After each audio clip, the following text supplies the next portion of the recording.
این هم از شهر زیبای پلخمری مرکز بغلان. دوستان عزیز می‌بینید چه طبیعت زیبا و سرسبز داره.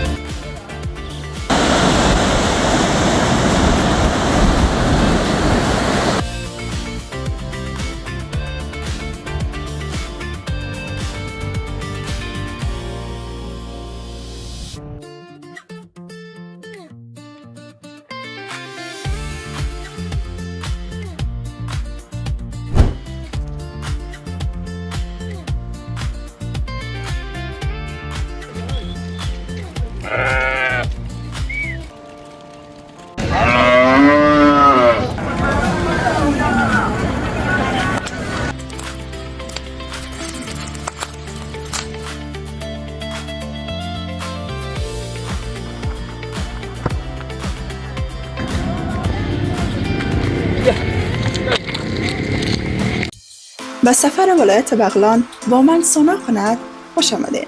دوستان عزیز، در این سفر قرار است که زیبایی ها و فرهنگ زیبای شهر پلخمری مرکز بغلان را به شما به تصویر بکشم.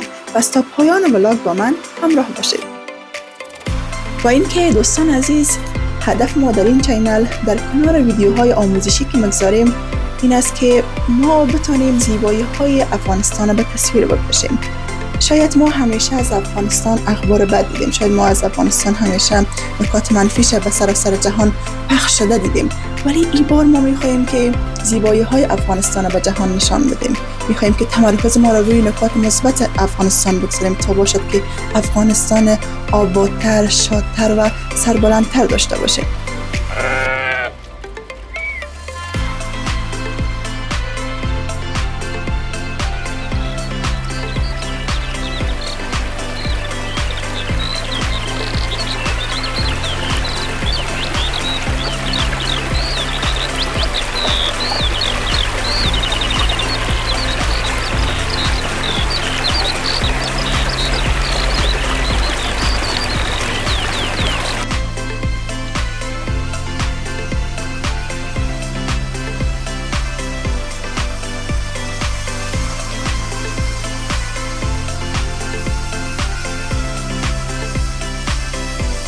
اینجا هم ناحیه اول شهر پلخمری هست که می‌بینیم کوچه‌های خیلی تر و تمیز، زیبا و سرسبز دارد. و این قسمت دوستان عزیز دریایی که هست، دریای کندوز هست اسمش، که از شهر پلخمری رد شده و خیلی یک نمای زیبا به تمام شهر داده. اون قسمی که می‌بینیم دوستان عزیز از اثر بارش باران زیاد آب خیلی زیاد داشته و خیلی قشنگتر دیده میشه، یعنی با آب فراوان و نمای زیبا.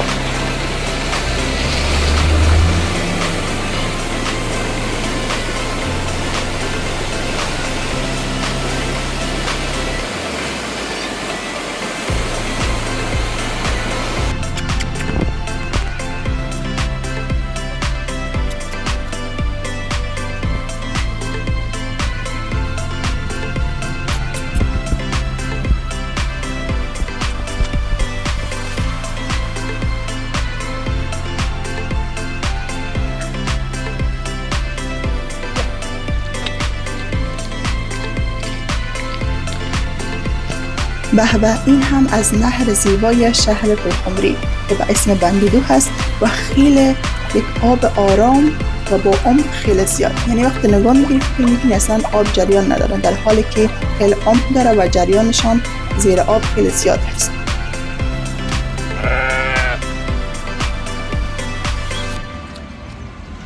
و زیباترین نکته در مورد شهر پلخمری این است که این شهر دارای 3 دریا و نهر می باشه، یعنی 2 نهر بغل دست هم قرار گرفته و وسطش یک دریا هست که خیلی یک نمای زیبا هم به شهر داده و همزمان باعث شده که آب فراوان در این شهر وجود داشته باشه و شهر خیلی سرسبز باشه که شما در ادامه ولاگ هم متوجه میشین که هر قسمتی از این شهر خیلی سرسبز دارای آب فراوان هست.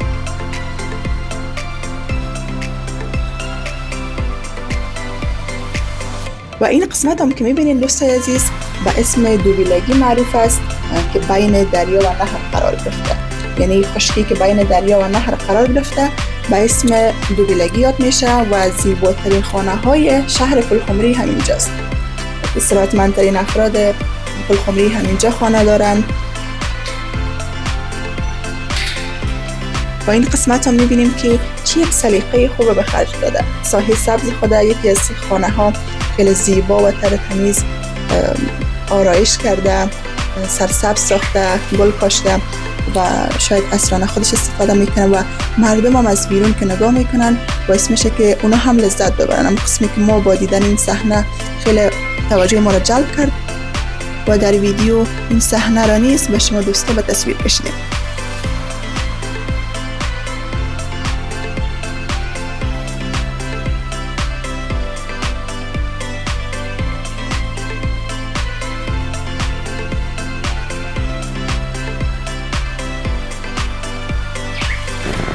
این قسمت را که شما میبینین کامل صبحها خانم ها و مردم میاین پیاده روی میکنن، یعنی من حیث یک جای ورزشی که پیاده روی بکنن استفاده میکنن. یعنی هر صبح که شما اینجا بیرون شوین ببینین که خانم ها و مردها تمامشان اینجا آمدن پیاده روی میکنن و از این زیبایی ها هم مستفید میشن.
به به، عجب طبیعت زیبا.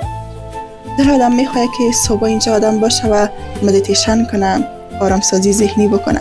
یعنی خیلی یک طبیعت زیباست دوستای عزیز. نمیفهم که در تصویر به شما دیده میشه نمیشه، خیلی وسیع است. یعنی مساحتش جریب ها ادامه داره و همه اینا ترکاری هست، از نعنا گرفته تا گشنیز. یعنی تمام ترکاری شهر پلخمری را فکر کنم از اینجا تامین میشه. خیلی وسعت زیاد داره و ترکاری فراوانی هست.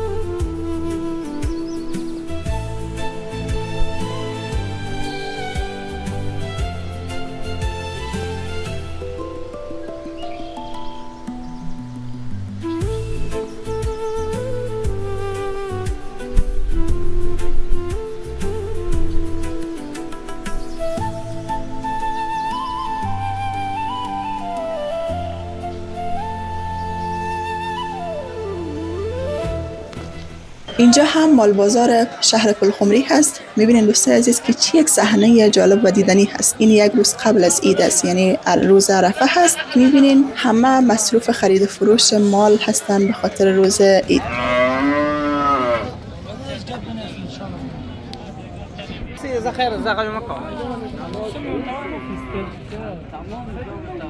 والله كان ما تقول لك قال يوم قلت كوريا قلت ممكن دوري صار كم مره ولا برا خليه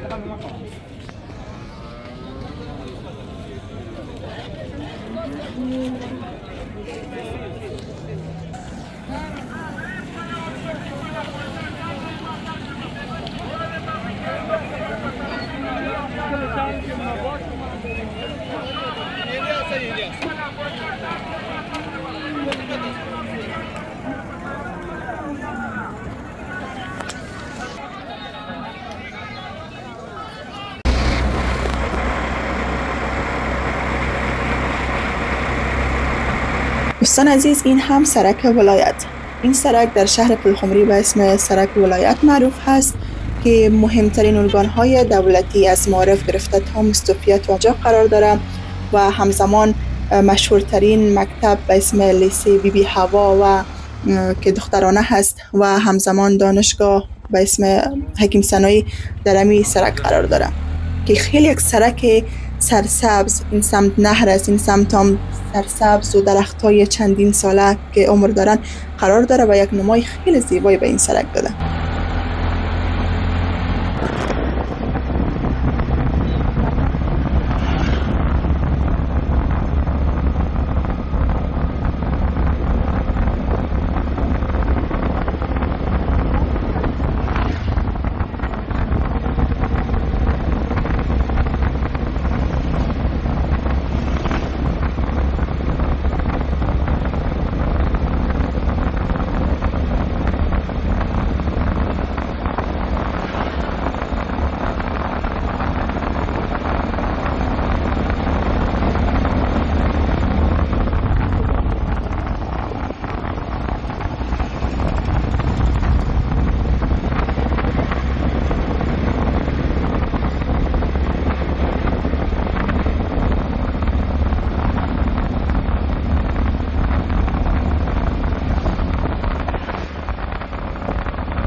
و اینکه دوستان عزیز جایتان خالی، ما روز سوم عید یک میله کباب داشتیم، کباب پزی کردیم و ماشاءالله خیلی خوشمزه هم آمد و انشالله که روزای عید بر شما هم خوش گذشته باشه.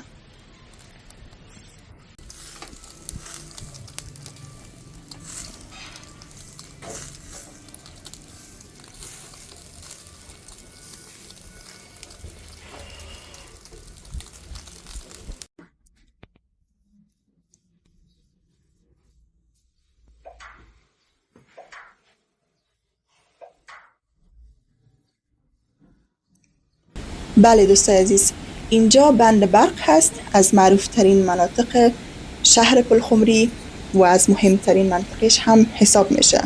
چون اینجا آب به دو قسمت تقسیم میشه، یک قسمت به دریای کندوز و یک قسمت هم به نهر بندودو و این قسمت که میبینین دوستان عزیز بندی هست به اسم بند برق نساجی، از اینجا برق تولید میشه و همزمان از نهر بندودو هم به قسمت بیشتر که میری از اونجا، البته وقت نشد که ویدیو بگیرم، از اون قسمت نهر بندودو هم برق تولید میشه. یعنی پلخمری دارای دو بند هست، یک بند برق نساجی و یک بند برق بندودو که این دو بند تقریبا به تمام شهر برق میده و زمانی که در شهر پلخمری باشیم تقریبا ما همیشه برق داریم و همیشه میتونیم که از این سهولت برق استفاده بکنیم. همیشه ما مدیون این آب فراوان هستیم که شما به تصویر میبینید که ماشاءالله چه یک آب خروشان دارد.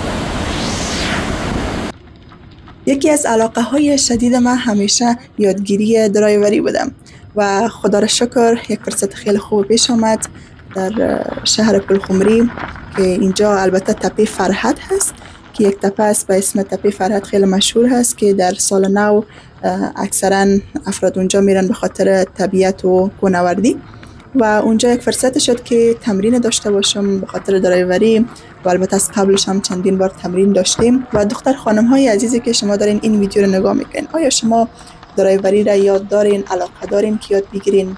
بیاین در کامنت بنویسین که بیشتر از تجربیات و علایق شما هم استفاده بکنیم.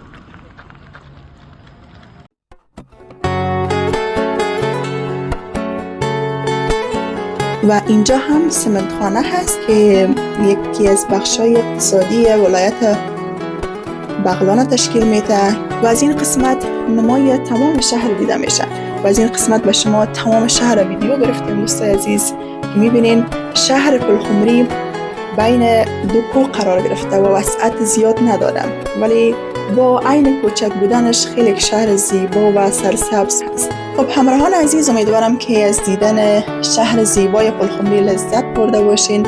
از اینکه شما تقاضا کرده بودین که بعد از این به سفرهایمان بیشتر معلومات بدیم در مورد جاهایی که میریم، سعی کردم که به شما بیشتر در مورد شهر زیبای پلخمری معلومات بدم. بیاین نظر و پیشنهادتان را کامنت بکنین به خاطر بهبود سفرها و ولاگ هایمان تا باشد که با کیفیت تر و بهتر ولاگ ها را به شما تهیه بکنم و شما هم از دیدنشان لذت ببرین. و اینکه به سفر بعدی شما کجاها را پیشنهاد میتین، حتما بر ما کامنت بکنین که ما در لیست سفرهایمان اضافه بکنیم. امیدوارم که هر کجای دنیا هستین شاد و سلامت باشین. فعلا بدرود.